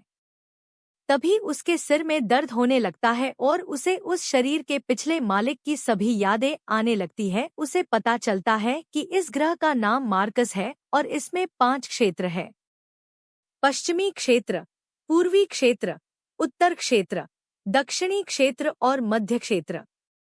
यदि ताकत की बात की जाए तो मध्य क्षेत्र बहुत रहस्यमयी है, जिसकी शक्तियों का कोई अंदाजा नहीं है। और मयंक पश्चिमी क्षेत्र के एक बड़े साम्राज्य ग्रीस साम्राज्य के एक बड़े शहर बेबीलोन में रहता था। बेबीलोन में 4 बड़े ताकतवर दल का राज था: बंसल दल, चोल दल, गुप्ता दल, सिंह दल। मयंक सिंह दल के लीडर का बेटा था। मयंक के पिता की 5 रानियां थीं। मयंक तीसरे रानी का बेटा था। मयंक बचपन से ही कमजोर रहा था, उसकी कुछ भी शक्तियां जागृत नहीं हुई थी, इसलिए सभी उसे कचरा समझते थे। उसे सिर्फ उसके माता पिता ही प्यार करते थे। पहले तो उस पे किसी ने कोई ध्यान नहीं देता, लेकिन जब मयंक 5 साल का था तब एक भविष्यवाणी हुई। उसके हिसाब से यदि मयंक सभी खतरों से बचते हुए साधना करता है तो उसके गॉड बनने की संभावना है। तब से चारों रानियां मयंक को मरवाने के लिए नहा धोखे उसके पीछे पड़ गई, और जब मयंक के पिता हर्षवर्धन सिंह और उसकी मां सोनाक्षी उसको हिल करने के लिए जड़ी बूटियां लेने फोरबिडन एरिया में गए तो सभी रानियों ने और मयंक की मंगेतर वैशाली, जो कि उस भविष्यवाणी के कारण मयंक के साथ रहती थी, जब उसे लगने लगा कि अब मयंक का कुछ नहीं हो सकता तो उसने भी मिलकर मयंक के खाने में जहर देकर उसे इन खतरनाक दिव्य जानवरों के जंगलों में फिंकवा दिया, जिससे पुराने मयंक की मौत हो गई और उसके शरीर में अपने हीरो की आत्मा आ गई। फिर मयंक बोलता है, इन लोगों को मैं बताऊंगा कि धोखा देने का मतलब क्या होता है, लेकिन मुझे तो इनका धन्यवाद देना चाहिए, उनके कारण तो मुझे ये शरीर मिला। लेकिन ये सब तो इसकी यादें हैं, आखिर में कौन हूँ? चलो छोड़ो, वो तो मैं बाद में पता लगाऊंगा, अभी तो मुझे यहाँ से बचकर निकलने की कोशिश करना चाहिए। यदि एक बार मैं यहाँ से निकल गया तो वैशाली तुम्हें बहुत दर्द झेलना पड़ेगा, क्योंकि तुम इस बेचारे को मंगेतर होते हुए भी हाथ तक लगाने नहीं देती हो, क्योंकि ये कमजोर है, लेकिन मैं नहीं। हाँ हाँ हाँ। और ये सोचते ही वो एक कातिलाना हंसी हंसने लगता है। वो जब उन दिव्य जानवरों को देखता है तो वो काफी परेशान होने लगता है, क्योंकि वहां पर मौजूद सभी दिव्य जानवर रैंक 2 से 3 के थे, जिनकी ताकत कम से कम ह्यूमन क्षेत्र के 6, 7वें सितारे की होगी। फिर मयंक खुद के शरीर को चेक करता है तो उसे पता चलता है कि वो तो 0 लेवल पर है। मार्कस पर कल्टीवेशन लेवल कुछ इस प्रकार है: 1 foundation building realm, 2 body refining realm, 3 human realm, 4 earth realm, 5 sky realm, 6 divine realm, 7 heavenly realm, 8 God realm, 9 of true God realm, 10 true God. सभी रियलम क्षेत्र में 9 सितारे होते हैं। वो इतना सोच ही रहा था कि वो देखता है कि उन दिव्य जानवरों की लड़ाई और भयानक हो गई थी। तभी किसी दिव्य जानवर का हमला सीधे मयंक को आकर लगता है। तो क्या होगा आगे? क्या मयंक उस हमले से बच पाएगा? और भगवान शिव ने तो मयंक को ऑफ ट्रू गॉड लेवल की आत्मा को देने का वादा किया था, तो वो कहाँ है? CH7 power of the true God. तो हेलो दोस्तों, जैसा कि पिछले एपिसोड में हमने देखा कि मयंक पृथ्वी से बहुत दूर अनंत ब्रह्मांड में एक ग्रह मार्कस पे उसका रिबर्थ उसी के नाम वाले लड़के के शरीर में हो जाता है। उसकी मुश्किल यही खत्म नहीं होती है जब उसे पता चलता है कि उसे उसकी मंगेतर की साथ मिलकर उसकी सौतेली माओ ने उसे जहर देकर दिव्य जानवरों वाले जंगल में फिंकवा दिया था, जहां उसे उन दिव्य जानवरों ने उसे बहुत बुरी तरीके से घायल कर दिया था। वह उठने की कोशिश करता है, लेकिन उसका शरीर बहुत कमजोर हो चुका था। वो बोलता है कि मैं यदि यहाँ से बच गया तो सभी को बहुत दर्द दूंगा, खासकर वैशाली तुम्हें। तभी उन जानवरों में से एक का हमला उसे आकर लगता है। अब आगे, उस हमले के लगने के बाद उसकी हालत और ज्यादा खराब हो चुकी थी।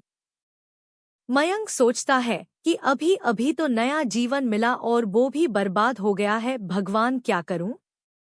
अभी तो ये भी पता नहीं चला कि आखिर मैं हूं कौन।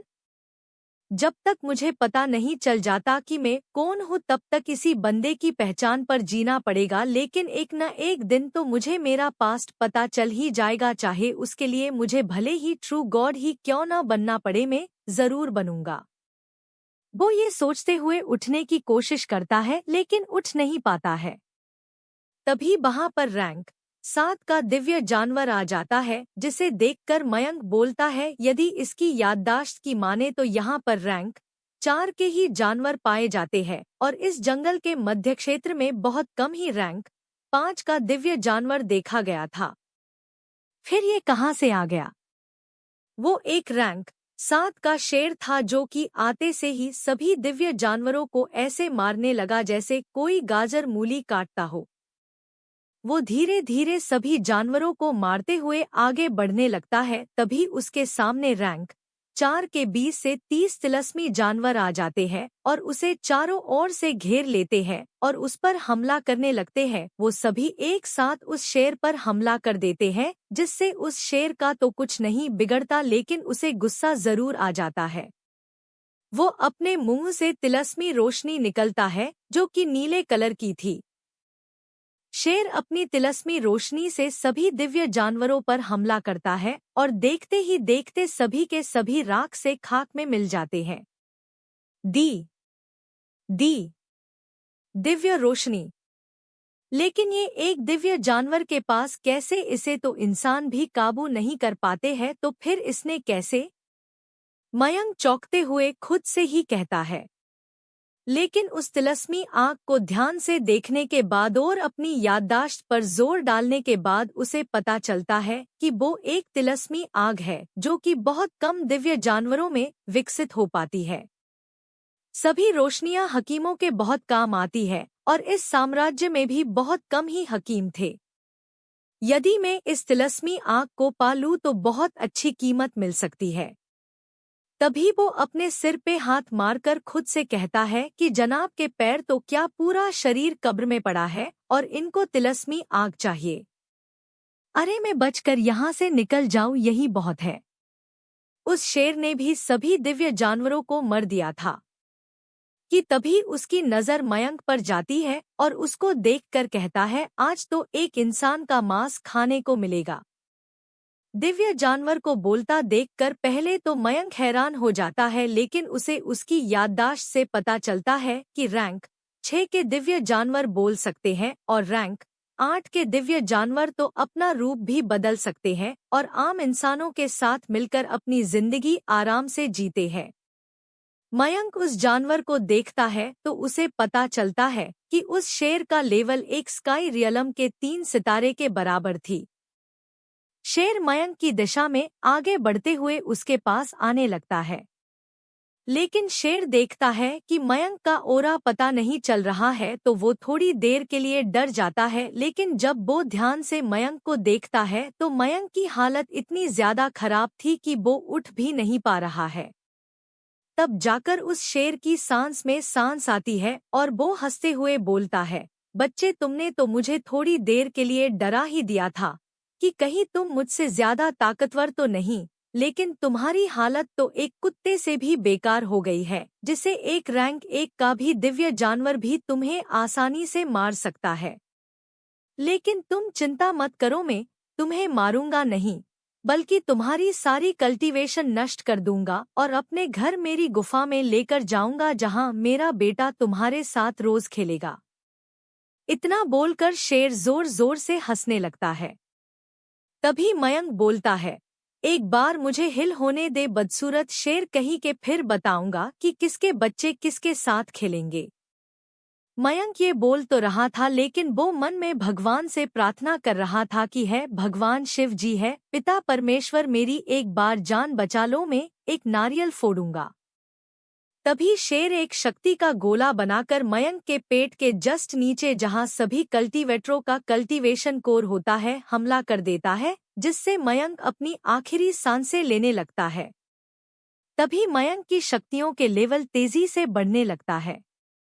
शेर को कुछ समझ नहीं आ रहा था, लेकिन फिर भी वो अपना सबसे खतरनाक हमला तैयार करने लगता है।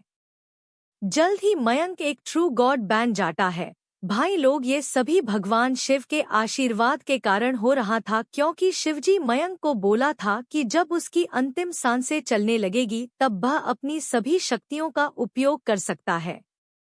जैसे ही मयंक एक ट्रू गॉड बनता है, उसके ओरे से ही उसके पास का वो शेर एक गुब्बारे की तरह फट गया। और इतना ही नहीं, वहां के आस-पास के सभी दिव्य जानवर भी मरे जाते हैं।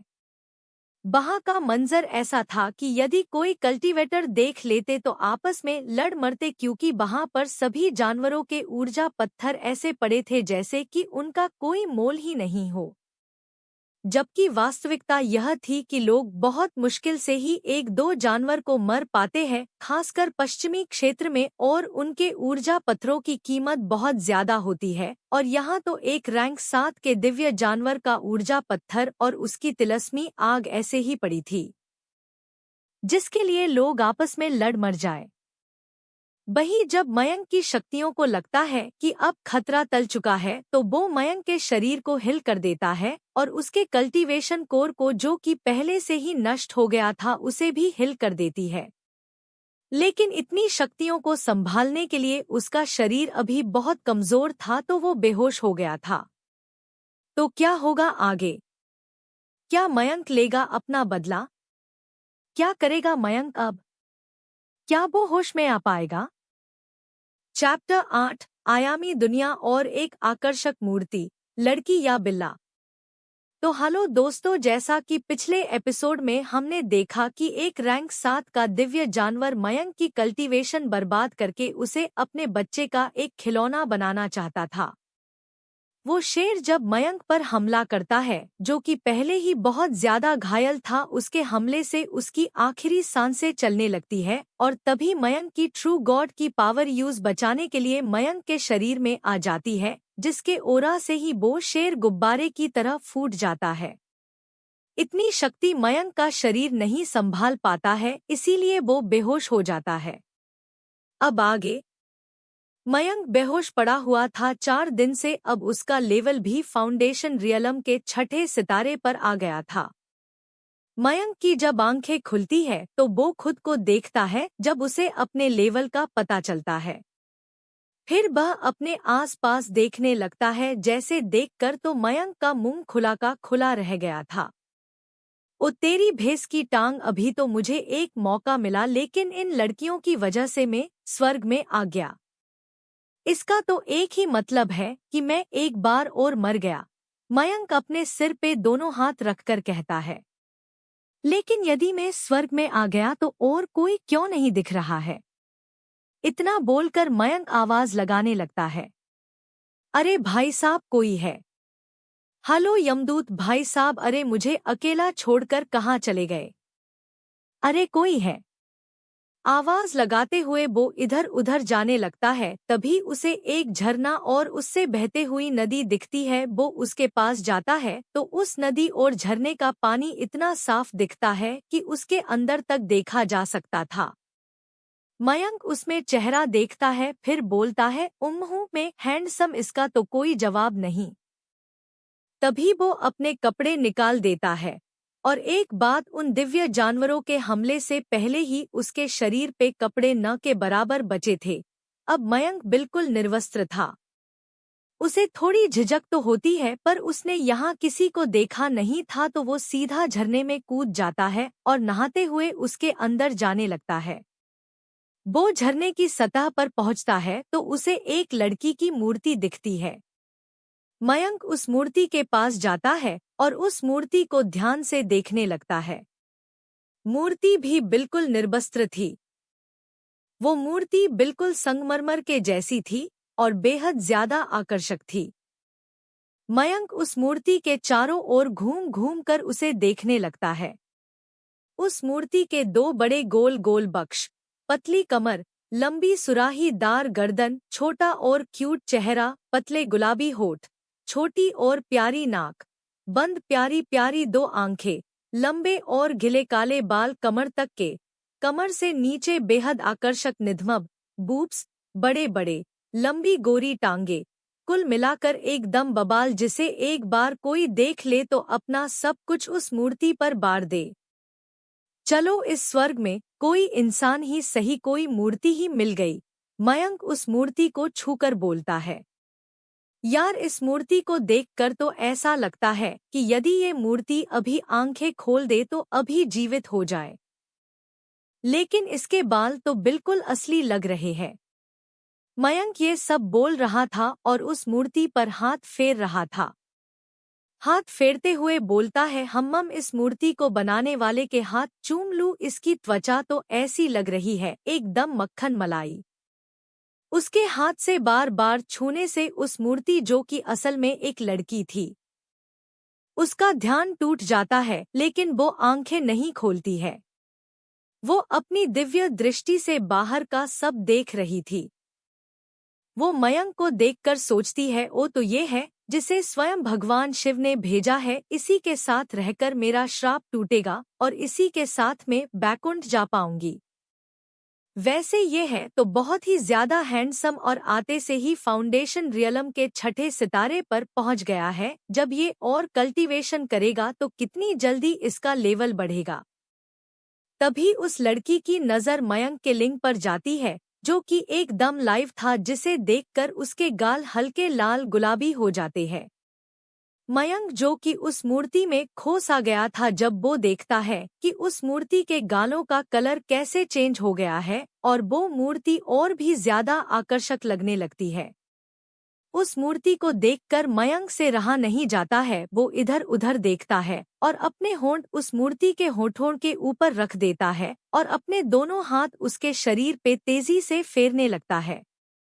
मयंक को ऐसे करते देख वो लड़की अपने मन में सोचती है भगवान ये लड़का कितना थरकी है। तभी मयंक का लिंग भी उसके शरीर से छूने लगता है। उस लड़की भी अपना काबू खोने लगती है, लेकिन वो खुद को संभाल लेती है। मयंक का हाथ अचानक उस मूर्ति की योनि पे चला जाता है। उसे वो एकदम मुलायम लगती है। वो थोड़ी देर उसे मेस करता है, लेकिन उसका कंट्रोल खोने लगता है तो वो तुरंत वहां से दूर चला जाता है। फिर थोड़ी देर नहाने के बाद वो झरने से बाहर निकल जाता है। जब मयंक झरने से बाहर निकल जाता है तब वो लड़की चैन की सांस लेती है और बोलती है, यदि थोड़ी देर और मेरे पास वो रहता तो मैं अपना आपा खो सकती थी। मयंक झरने के बाहर निकलकर फिर से आवाज लगाने लगा। इस बार उसकी आवाजें वो लड़की भी सुनती है और मयंक को ऐसे पागलों जैसे आवाज लगाते देख वो अपने सिर पे हाथ मार लेती है। फिर वो भी झरने से बाहर निकलकर अपने कपड़े पहन लेती है।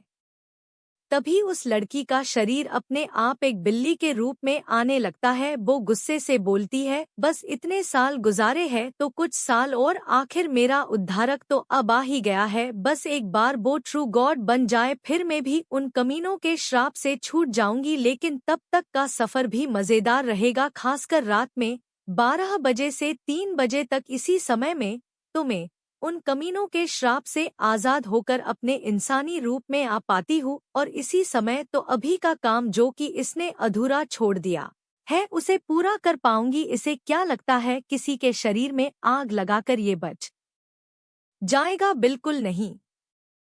ये बोलते हुए उसके चेहरे पे एक विजयी मुस्कान आ जाती है।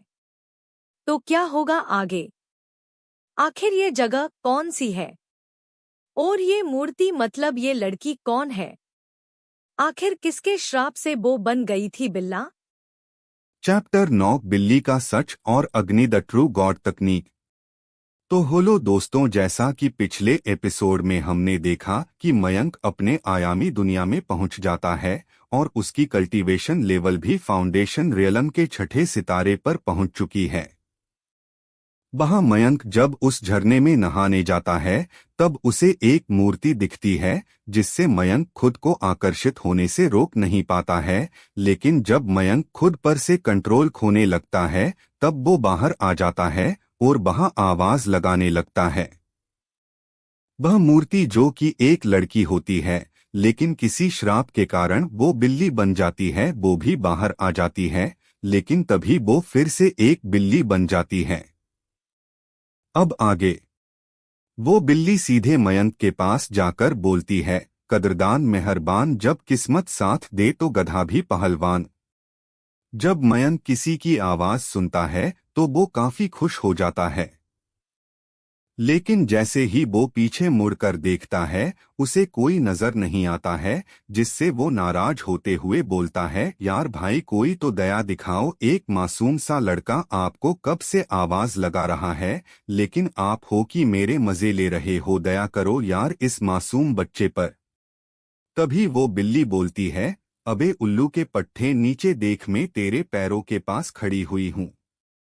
फिर मयंक नीचे अपने पैरों के पास देखता है, जहां एक छोटी सी प्यारी बिल्ली दिखती है, जिसे देखकर मयंक उसे अपनी गोद में उठा लेता है और बोलता है, खोदा पहाड़ और निकली चूहिया।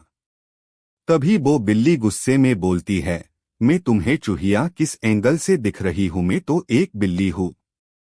हाँ तो हो तो एक बिल्ली ही न कि कोई ट्रू गॉड जो इतने गर्व से कह रही हो, मयंक बिल्ली के सिर पे हाथ फेरते हुए कहता है। तभी वो बिल्ली चिढ़ के साथ बोलती है, क्या तुम्हें भगवान शिव जी ने मेरे बारे में बताया नहीं कि मैं एक ट्रू गॉड बनाने वाली थी, लेकिन जब मैं उस प्रोसेस के दौरान कमजोर पड़ गई तब मेरे दुश्मनों ने घात लगाकर मुझे एक श्राप में बांधकर एक बिल्ली में बदल दिया, और तुम अभी जहां हो वो कोई स्वर्ग नहीं है, ये तुम्हें भगवान शिव द्वारा दी गई आयामी दुनिया है, जहां तुम अपने मन में सोचकर आ जा सकते हो, और अब आगे से मैं ही तुम्हें कल्टीवेशन और अल्केमी सिखाऊंगी और अन्य ज्ञान भी दूंगी, जैसे फॉर्मेशन बनाना, हथियार बनाना। अरे हाँ, याद आया कि मुझे भगवान शिव जी ने ही ये बोला था, लेकिन मुझे आगे का कुछ याद नहीं आ रहा, क्या आप बता सकती हो मेरे पिछले जन्म के बारे में? नहीं, मुझे तुम्हारे पास्ट के बारे में तो पता नहीं, लेकिन जब तुम एक ट्रू गॉड बन जाओगे जब तुम्हें खुद ही पता चल जाएगा। वैसे क्या आप ऐसे ही रहने वाली है हमेशा? मयंक ने ध्यान से बिल्ली को देखते हुए पूछा। नहीं, जब तुम गॉड रियल में पहुंच जाओगे तब तुम मुझे इस श्राप से आजाद करवा सकते हो। बिल्ली ने अपनी आंखें घुमाते हुए उससे बोला। वैसे आपका नाम क्या है? क्या आप अपने बारे में कुछ बता सकती है? मयंक ने पूछा। मेरा नाम है मिस भावना। दोस्तों, आगे से हम इसे भावना ही बोलेंगे, अग्निहोत्री, और इसके अलावा मैं तुम्हें अभी कुछ नहीं बता सकती। और हाँ, जब मैं तुम्हें इतना सब कुछ सिखाने वाली हूँ तो तुम मुझे अपना मास्टर बोल सकते हो।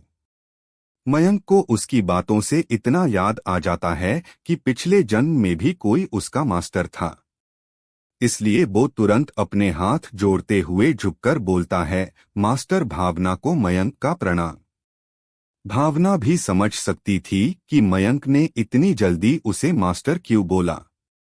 भावना बोली, ठीक है, अब उठो, और फिर वो अपने स्टोरेज रिंग से एक तकनीक निकलती है और उसे मयंक को दे देती है।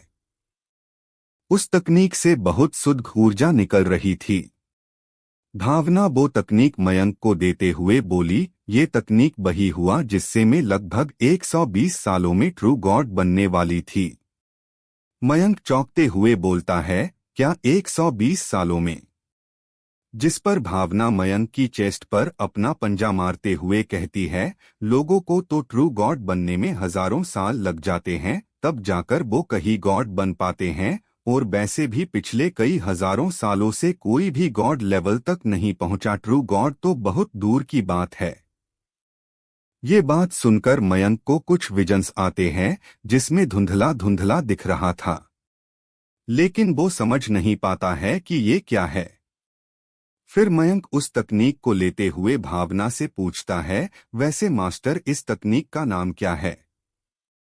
इस तकनीक का नाम है अग्नि द ट्रू गॉड तकनीक। इसका नाम मैंने खुद ने रखा है क्योंकि ये तकनीक मुझे एक खंडहर में किसी ट्रू गॉड के खजाने से मिली थी। और इसका पता मेरे दुश्मनों को भी चल गया था, इसीलिए वो इस तकनीकी को मुझसे छीनना चाहते थे। और इसी तकनीक को बचाने के चक्कर में मेरी जान चली गई, भावना ने उदासी से अपने आगे के 2 नुकीले दांत दिखाते हुए कहा। मास्टर, वैसे आपके दुश्मन कौन है? मयंक हैरानी से पूछता है, क्योंकि उसकी नई नई बनी master he of true God level पर थी। तुम्हें अभी उनकी चिंता नहीं करनी चाहिए। तुम्हें इस साधना करनी चाहिए। यदि तुम इस तकनीक को सीख गए तो तुम जल्दी जल्दी ताकतवर बन पाओगे। ठीक है मास्टर, इतना बोलकर मयंक बही झरने के साइड में एक चट्टान पर बैठकर साधना करने लगा है। ऐसे ही 1 महीना बीत जाता है। मयंक आंखें खोलता है तो वो खुद को देखता है कि उसके पूरे कपड़े जलकर राख हो चुके हैं। मयंक जल्दी से अपने हथियार को दोनों हाथों से ढक लेता है। तभी वहां पर वो बिल्ली आ जाती है और फिर उसे अपनी स्टोरेज रिंग से एक जोड़ी कपड़े निकाल कर देती है। मयंक तो शर्म से पानी पानी हो गया था, लेकिन जब वो सोचता है कि वो तो एक बिल्ली है तो वो अपने दोनों हाथ हटा लेता है और कपड़े पहन लेता। तभी भावना बोलती है, बेशर्म इंसान, तुम्हारे सामने एक लड़की खड़ी है और तुम उसी के सामने कपड़े पहन रहे हो। जिस पर मयंक अपनी बत्तीसी दिखाते हुए बोलता है, हो तो तुम एक बिल्ली ही ना। वो इतना बोल ही रहा था कि एक स्लैश अटैक आकर उसे लगता है, जिससे वो पास ही के पत्थर से टकरा जाता है। तभी उसे बिल्ली की आवाज आती, बेवकूफ हूं तो मैं एक लड़की ही, भले ही मेरा शरीर श्राप की वजह से एक बिल्ली का बन गया है। तब जाकर मयंक को अपनी गलती का एहसास होता है और वो अपने हाथ जोड़कर माफी मांगते हुए बोलता है, मुझे माफ कर दीजिए मास्टर, क्योंकि मैं उस तकनीक को सीख चुका हूँ। उसकी एक्साइटमेंट में मैं कुछ ज्यादा ही बोल गया। तभी भावना बोलती है, ठीक है, वैसे तुमने केवल 1 महीने में इस तकनीक को सीख लिया है, मुझे तो इसे सीखने में लगभग 3 महीनों का समय लगा था और तुम्हारा लेवल भी अब बॉडी रियलम के 4 सितारे पर आ गया है। स्पीड तो तुम्हारी बहुत अच्छी है। इस पर मयंक अपना सिर खुजाते हुए बोलता है, मास्टर, ये तो सब आपकी ही कृपा है। वैसे मास्टर, आप बुरा नहीं माने तो क्या मैं आपसे एक सवाल पूछ सकता हूँ? क्या जब मेरे कपड़े पूरी तरह से जल गए थे तब क्या आप भी यही थी? जिस पर भावना अपनी आंखें चुराती हुई बोलती है, मुझे तुम में कोई इंटरेस्ट नहीं है और मैं भी अपनी साधना करने चली गई थी। जब तुम साधना से उठे जब ही मैं भी यहाँ आई थी। लेकिन ये बात भावना ने बिल्कुल झूठ बोली थी। दरअसल वो बही थी और जब वो इंसानी रूप में आती थी, जब वो मयंक को चूमना चाहती थी, उसे छूना चाहती थी। भावना अपने मन में सोचती है, यदि मेरे कुछ करने से यदि तुम्हारी साधना नष्ट नहीं होती तो मैं अभी तक बहुत कुछ कर चुकी होती। यदि तुम्हारी साधना गलती से भी बीच में नष्ट हो जाती तो तुम या तो मर जाते या फिर जिंदगी भर के लिए अपाहिज हो जाते, और मैं तो ये दोनों नहीं चाहती कि ये तुम्हारे साथ हो। बिल्ली को कुछ न बोलते देख मयंक उसे अपने हाथ से उठा लेते हैं और बोलता है कि क्या मास्टर, आप ठीक है? जिस पर भावना कहती है, हाँ मैं बिल्कुल ठीक हूँ और तुम्हें अब बाहर जाना चाहिए, क्योंकि बाहर जो तुमने, फिर वो कुछ सोचती है और बोलती है, तुम्हें जिन दिव्य जानवरों ने घेरा था मैंने उन्हें मर दिया है। तुम जाकर उनके तिलस्मी ऊर्जा पत्थर ले लो और उनसे अपनी साधना बढ़ाओ। फिर मैं तुम्हें ट्रेनिंग दूंगी और कुछ तकनीकें भी सिखाऊंगी। और फिर तुम्हें अब अपने शहर भी जाना चाहिए, क्योंकि शायद तुम्हारे माता पिता भी वापस आ गए होंगे। तो क्या होगा आगे? क्या अभी तक उन दिव्य जानवरों के ऊर्जा पत्थर किसी ने नहीं उठाए होंगे? चैप्टर 10 तिलस्मी ऊर्जा पत्थर और नशीली रात। तो हेलो दोस्तों, जैसा कि पिछले एपिसोड में हमने देखा कि मयंक वो साधना तकनीक सीख लेता है। फिर उसकी मास्टर भावना, जो कि एक बिल्ली है, उसे बाहर जाकर उन तिलस्मी ऊर्जा पत्थर से ऊर्जा अवशोषित करते हुए ट्रेनिंग देने की बात करती है। अब आगे मयंक अपना सिर हाँ में हिलाता है और भावना से बोलता है, मास्टर क्या इस जगह पर कोई घर नहीं है और यदि है तो अगली बार क्या आप मुझे वहाँ लेकर जा सकती है।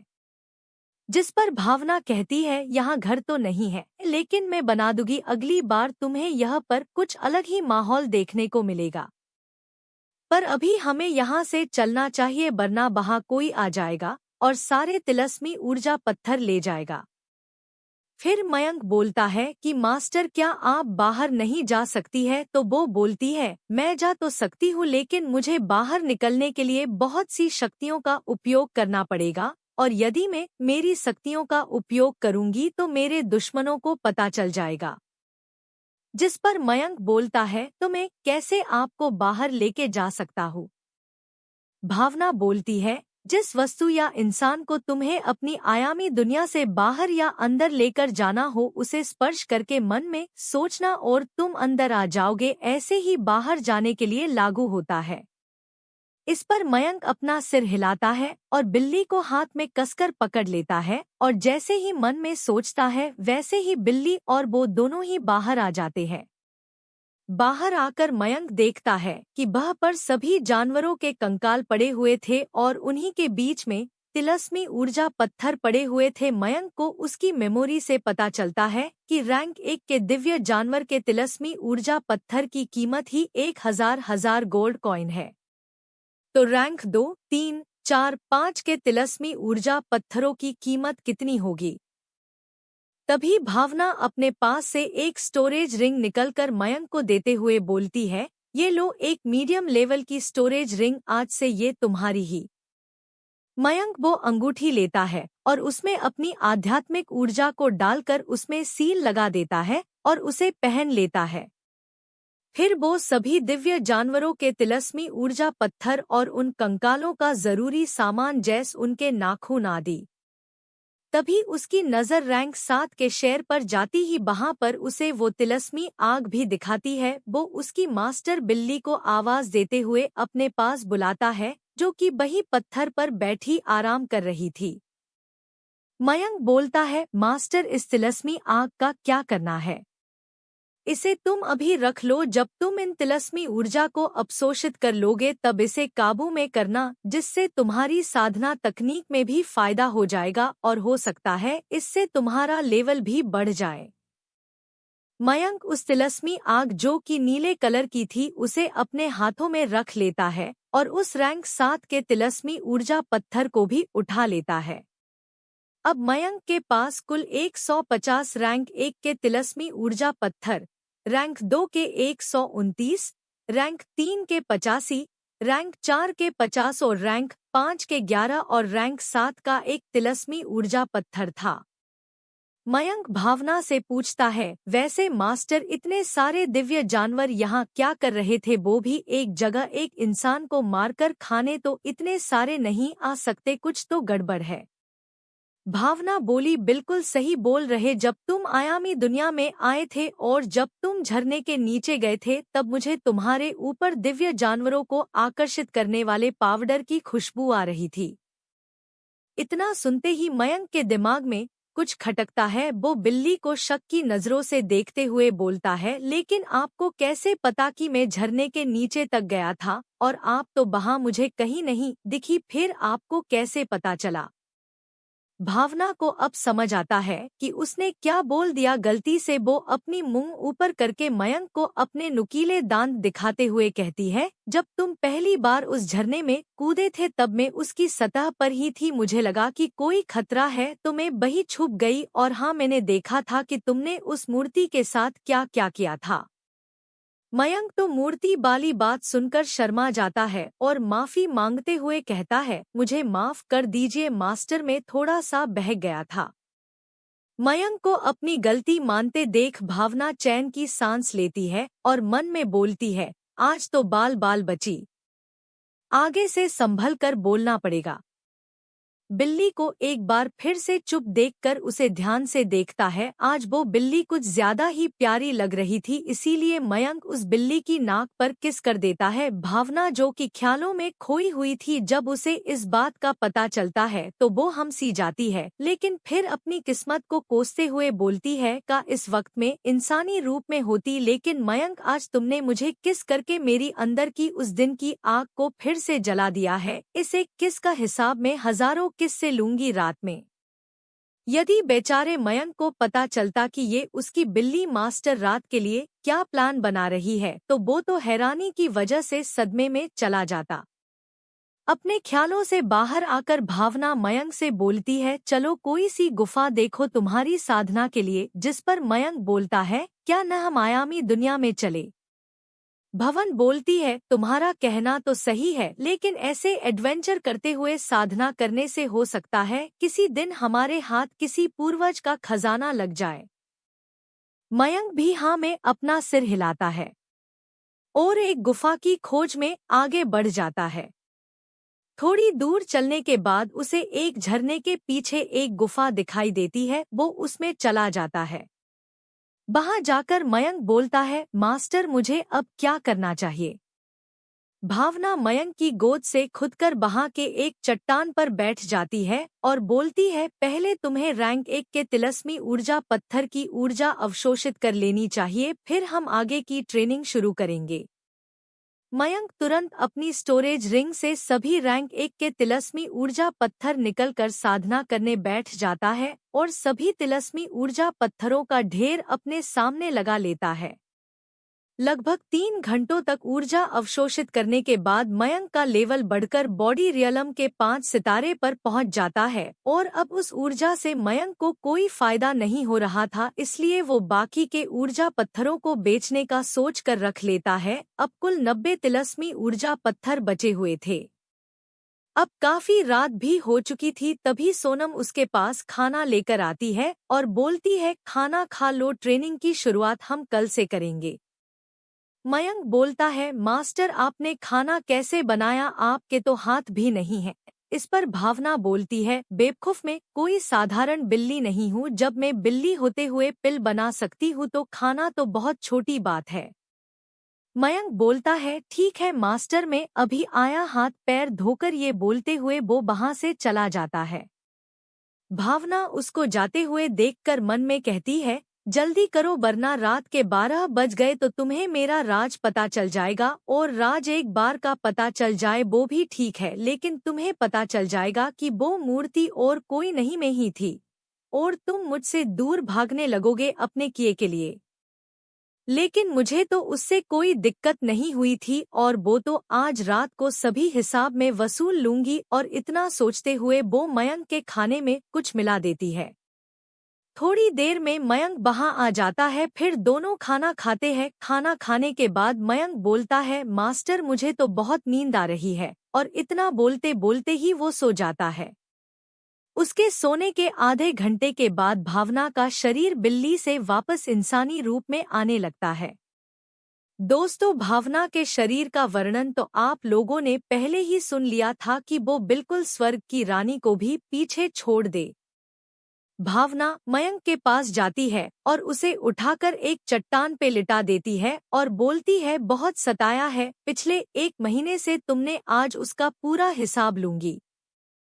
इतना बोलकर भावना मयंक के होठों पर अपने मुलायम गुलाबी गुलाब की पंखुड़ियों जैसे होंठ रख देती है। लगभग आधे घंटे तक उसके होंठ चूमती रहती है, जिससे मयंक के होंठ पे हल्की सूजन आ जाती है।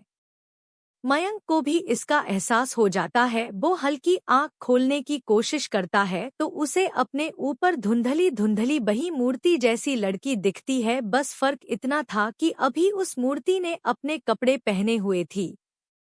भावना उसके होंठ को छोड़कर उसके शर्ट को उसके शरीर से अलग कर देती है, फिर उसके पैंट को और फिर उसके बनियान को भी अलग करके उसके सीने को चूमने लगती है। लगभग 25 मिनट तक चूमती है, फिर वो मयंक के अंडरवियर को भी उतार देती है और उसकी नज़र जैसे ही मयंक की इज्जत पर जाती है वो तुरंत लपककर उसे अपने मुंह में ले लेती है। काफी देर तक मयंक की इज्जत को अपने मुंह से खिलाने के बाद जब मयंक की इज्जत से पानी टपकने लगता है तो वो भी अपने कपड़े उतार देती है। इस समय मयंक को सब फील हो रहा था, लेकिन अत्यधिक नींद के कारण वो कुछ देख नहीं पा रहा था। मयंक की गर्म सांसें निकली जा रही थी। भावना भी अब पूरी तरह से निर्वस्त्र थी। वो एक बार फिर मयंक के ऊपर आकर उसे चूमने लगती है। मयंक को सब फील हो रहा था कि कोई लड़की उसकी नींद का पूरा फायदा उठा रही है, पर वो ये नहीं पता लगा पा रहा था कि ये सपना है या हकीकत।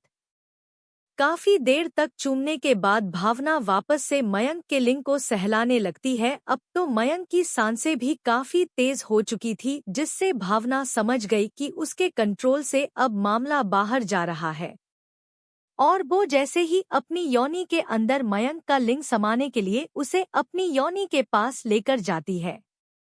ये सब मयंक भी फील कर रहा था कि कोई उसके लिंग से अपना मेन काम करने वाला है, लेकिन वो कुछ कर भी नहीं सकता था, इसलिए जैसा चल रहा है वैसे ही चलने देता है।